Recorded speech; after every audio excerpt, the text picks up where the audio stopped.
नमस्कार दोस्तों। यह कहानी हमें बताती है कि जीवन की यात्रा किसी भी व्यक्ति को उनके आसपास के संदेशों को समझने का अवसर देती है। इस कहानी में सिद्धार्थ का अच्छा संदेश है कि हमें जीवन के सुख दुख, बीमारी और मृत्यु को स्वीकार करना चाहिए और उनसे सीखना चाहिए। सिद्धार्थ ने इस सब को समझकर अपने आरामदायक और सुखदायक जीवन को छोड़ दिया और वैराग्य की ओर बढ़ते हुए आत्मज्ञान की खोज में निकल पड़ा। तो चलिए दोस्तों, इस कहानी को शुरू करते हैं। एक राजा के यहाँ गौतम बुद्ध का जन्म हुआ। पिता ने ज्योतिषियों को बुलाकर भविष्य पूछा।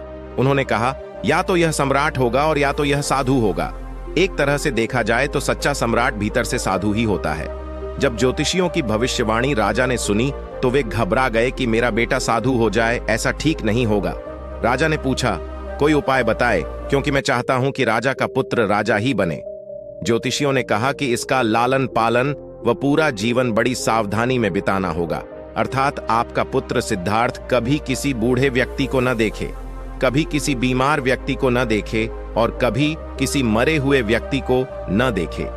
जब तक ऐसा होगा तब तक वे राजा ही बने रहेंगे। अगर ऐसा नहीं हुआ तो वे साधु बन जाएंगे। राजा शुद्धोधन ने अपने पुत्र सिद्धार्थ के लिए बढ़िया से बढ़िया बड़े बड़े महल, अच्छे से अच्छा भोजन, दास दासियां और खाने पीने के सामान आदि वस्तुओं के ढेर लगा दिए। पिता ने पुत्र को सुख सुविधाओं में इतना उलझा दिया कि उसे बाहर का संसार याद ही नहीं आया। शुद्धोधन ने समझ लिया कि अब इतने सुखों के आगे साधु बनने का प्रश्न ही उपस्थित नहीं होता। वे निश्चिंत हो गए। राजा शुद्धोधन ने बिल्कुल पक्की व्यवस्था कर रखी थी कि उनका पुत्र सिद्धार्थ जीवन में कभी भी वृद्ध, बीमार और मृतक व्यक्ति को देख न सके, क्योंकि वे अपने पुत्र को खोना नहीं चाहते थे। सिद्धार्थ का जीवन ऐश्वर्य और सुख सुविधाओं में बीत रहा था। उनके जवान होने पर एक सुंदर कन्या यशोधरा से उनका विवाह हो गया। विवाह हो जाने पर शुद्धोधन की आधी चिंता मिट गई। अब तो शादी हो गई, अब कहां जाएगा? अब तो मेरा पुत्र बंधन में बंध गया है, अब उसके कहीं जाने का सवाल ही नहीं उठता। 1 वर्ष बाद बेटे का भी जन्म हो गया। उसका नाम राहुल रखा गया। अब राजा शुद्धोधन को बिल्कुल पक्का विश्वास हो गया कि अब यह कहीं नहीं जा सकता। एक दिन सिद्धार्थ ने कहा कि पिताजी, आज तक मैंने कभी अपनी राजधानी नहीं देखी। आपकी आज्ञा हो तो आज देख आऊं। राजा ने कहा, हाँ हाँ, अवश्य जाओ, अपना शहर देख कर आओ। एक सारथी को भी साथ में भेजा गया कि जाओ राजकुमार को राजधानी घुमा फिरा कर लाओ। फिर भी राजा ने चाक चौबंद इंतजाम कर रखा था कि कहीं चूक न हो जाए। सिद्धार्थ के लिए राजधानी के प्रमुख मार्ग खूब सजाए गए थे, पर घूमते घूमते सिद्धार्थ ने थोड़ा उल्टा मार्ग ले लिया। वे उस मार्ग से गुजरने लगे जहां पर तैयारी नहीं थी, और आज उनको बहुत आश्चर्य हुआ जब पहली बार उन्होंने एक बूढ़े आदमी को देखा। कमर झुकी हुई, पूरी चमड़ी में झुर्रियां पड़ी थीं। वह परेशानी और दुख से बेहाल था। उसकी चाल बहुत धीमी थी। बूढ़े की झुकी हुई कमर को देखकर सिद्धार्थ को एक झटका लगा और सारथी से उन्होंने पूछा, क्या एक दिन मैं भी बूढ़ा हो जाऊंगा? सारथी ने कहा, हाँ राजकुमार, हर व्यक्ति के जीवन में 3 अवस्थाएं आती हैं, बचपन, जवानी और बुढ़ापा। एक दिन तुम भी बुढ़ापे की अवस्था में जाओगे। हे राजकुमार, यह संसार का नियम है। चाहे गरीब हो या अमीर, सबका शरीर शिथिल अर्थात बूढ़ा होता है। राजकुमार सोच में पड़ गया।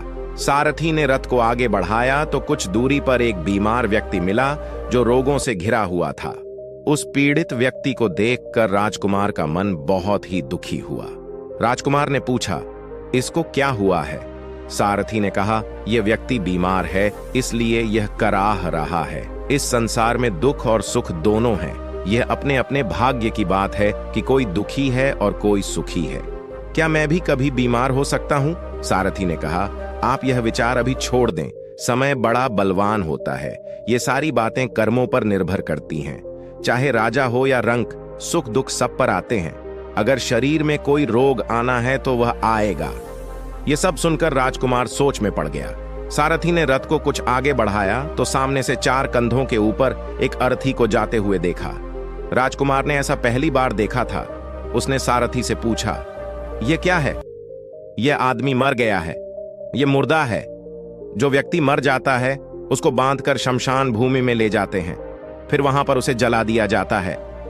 राजकुमार ने कहा, क्या सबको मरना पड़ता है? हाँ, सबको मरना पड़ता है।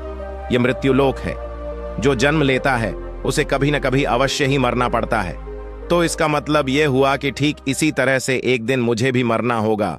मेरी देह भी मुर्दा होगी और मुझको भी 4 कंधों पर उठाकर ले जाया जाएगा।